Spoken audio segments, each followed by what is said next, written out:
Selamat siang investor, kembali bersama saya Milena dari Mexico Future News.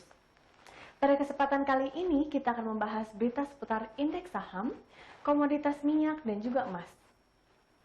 Bursa saham Amerika Serikat tergelincir pada akhir perdagangan Senin waktu setempat atau Selasa dini hari waktu Indonesia Barat. Hal ini terjadi karena lonjakan kasus infeksi COVID-19. Wall Street tidak mampu mempertahankan posisi di jalur hijau meski ada katalis positif berupa berita kandidat vaksin COVID-19.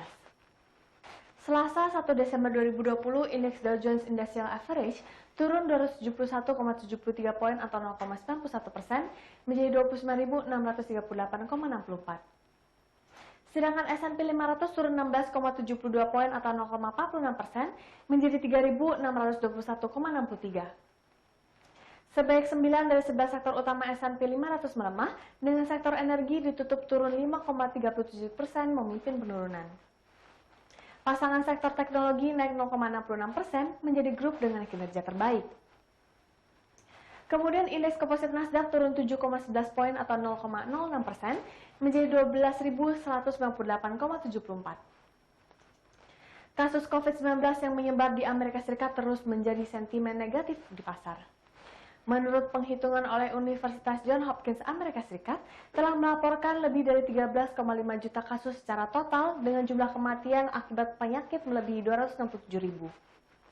Meskipun mengalami penurunan pada Senin waktu setempat, pasar saham Amerika Serikat membukukan kenaikan kuat untuk bulan November.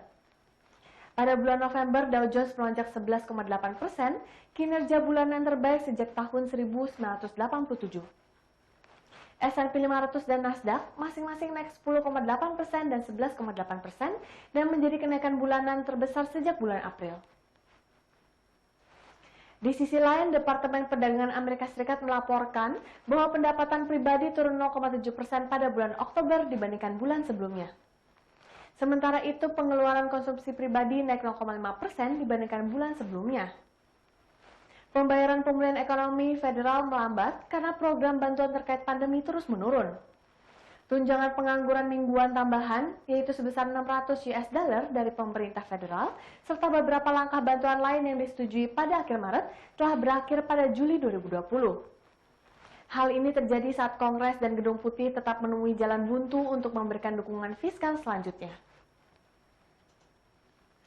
Beralih ke bursa Asia, bursa saham Asia dibuka bervariasi, mayoritas menguat pada perdagangan Selasa hari ini setelah pelaku pasar Asia merespons positif beberapa data ekonomi di kawasan Asia yang telah dirilis pagi ini. Indeks Nikkei di Jepang dibuka tumbuh 0,7%, Hang Seng di Hong Kong menguat 0,31%, dan Kospi Korea Selatan melesat 0,9%. Sedangkan Straits Times Index di Singapura dibuka melemah 0,13% dan Shanghai Composite China turun tipis 0,08%. Bursa saham Asia mayoritas dibuka positif hari ini karena pelaku pasar merespons positif terkait data pertumbuhan ekonomi Korea Selatan pada kuartal ketiga tahun 2020 dan data neraca perdagangan Korea Selatan. Selain itu, pasar Asia juga merespons data Purchasing Manager Index Manufaktur Korea Selatan, Jepang, dan China yang tumbuh positif pada bulan November 2020. Hari ini Korea Selatan baik merilis data ekonominya. Data ekonomi tersebut yakni pertumbuhan ekonomi kuartal ketiga 2020, neraca perdagangan periode November 2020, dan data PMI Manufaktur versi market periode November 2020. Berdasarkan data dari Trading Economics, pertumbuhan ekonomi Korea Selatan yang tercermin dari produk domestik bruto pada kuartal ketiga 2020 tumbuh menjadi 2,1% secara kuartalan atau quarter to quarter. Hal ini artinya secara basis kuartalan, Korea Selatan resmi melepas status resesinya. Adapun data PMI Manufaktur Korea Selatan versi market pada November 2020 kembali berekspansi menjadi 52,9 dari yang sebelumnya di angka 51,2. Selain beberapa data ekonomi di Korsel, Jepang dan China juga merilis data ekonominya pada hari ini. Di Jepang, data ekonomi yang telah dirilis hari ini adalah data tingkat pengangguran dan PMI Manufaktur versi Jibun Bank periode November 2020. Data tingkat pengangguran Jepang mengalami kenaikan 0,1 poin menjadi 3,1% dari sebelumnya di bulan Oktober 2020 sebesar 3%. Sedangkan data PMI Manufaktur versi Jibun Bank tercatat tumbuh menjadi 49 di November tahun ini.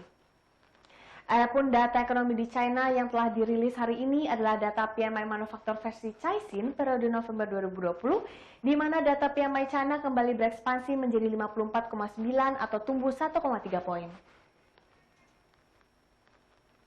Beralih ke berita komoditas emas, ada yang berbeda dari gerak harga emas belakangan ini. Meskipun greenback dolar sedang terjungkal, harga logam mulia emas malah ikut terseret dalam gelombang koreksi. Harga emas sudah turun di bawah level support di $1.800 per troy ounce, dan apabila dihitung dari level tertingginya sepanjang sejarah yang berhasil ditembus pada Agustus lalu, emas telah terkoreksi sebesar 13,7%. Mengawali bulan terakhir tahun ini, harga logam kuning ini menguat tipis 0,1% dibandingkan penutupan kemarin di $1.780 per troy ounce. Di saat kilau emas pudar, sebenarnya posisi dolar Amerika Serikat juga sedang melemah. Untuk kali ini, gerak emas dan dolar Amerika Serikat seirama. Biasanya, keduanya saling bertolak belakang alias memiliki korelasi negatif yang kuat. Koreksi tajam harga bullion tak bisa dipisahkan dari sentimen positif seputar perkembangan vaksin COVID-19. Secara bertubi-tubi, 3 pengembang vaksin COVID-19 global yakni Pfizer, BioNTech, Moderna hingga AstraZeneca melaporkan analisa awal hasil uji klinis akhir yang menjanjikan. Tingkat efektivitas proteksi vaksin diklaim mencapai 90%. Optimisme vaksin membuat pasar sumringah dan investor pun berburu-buru aset yang lebih beresiko seperti saham dan komoditas non-emas. Sebagai aset yang tidak produktif karena tidak memberikan imbal hasil seperti dividen di saham dan kupon atau bunga di instrumen investasi berbasis utang, emas memiliki biaya peluang atau opportunity cost. Orang akan memilih menggenggam emas apabila biaya peluangnya rendah.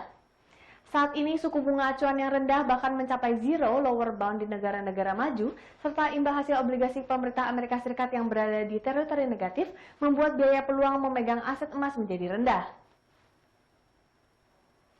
Ditambah lagi, dipilihnya Joe Biden dengan kombinasi Janet Yellen dan Jeremy Powell juga dinilai bakal positif untuk perkembangan stimulus.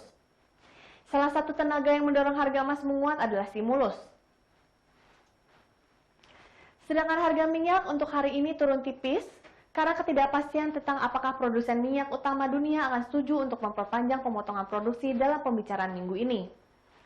Senin 30 November 2020, harga minyak mentah jenis Brent untuk kontrak pengiriman bulan Februari 2021 yang lebih aktif diperdagangkan melemah 37 sen menjadi $47,88 Amerika Serikat per barel.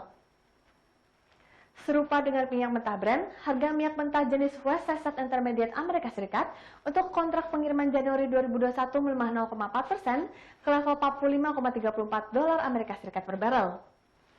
Penurunan harga minyak mentah di awal pekan ini terjadi setelah minyak mengalami penguatan sepanjang bulan November ini. Kedua harga minyak acuan ini sudah melonjak sekitar 27% dalam kenaikan bulanan terbesar sejak bulan Mei 2020. Kini pasar masih menunggu hasil pertemuan antara OPEC dan sekutunya yang tergabung dalam OPEC Plus untuk mencapai kesepakatan mengenai apakah akan mengurangi pengurangan pasokan dari 7,7 juta barel per hari saat ini. Namun, OPEC Plus menunda pembicaraan tentang kebijakan produksi minyak 2021 hingga hari Kamis ke depan. Hal ini diungkapkan oleh 3 sumber Reuters. Alasannya karena para pemain utama masih dalam ketidaksepakatan tentang beberapa banyak minyak yang harus mereka pompakan di tengah permintaan yang lemah. Sebuah jajak pendapat Reuters dari 40 ekonom dan analis memperkirakan harga rata-rata Brent ada di kisaran $49,35 Amerika Serikat per barel untuk tahun depan, memperkirakan bahwa harga akan mengalami masalah dalam mempertahankan rally. Permintaan telah pulih di Asia tetapi tidak di Eropa dan Amerika Serikat, memberikan OPEC Plus dengan pilihan yang menantang apakah akan menunda atau membawa kembali lebih baik minyak. Sekian berita seputar indeks saham dan komoditas untuk hari ini. Saya Melina pamit undur diri. Terima kasih dan sampai jumpa lagi.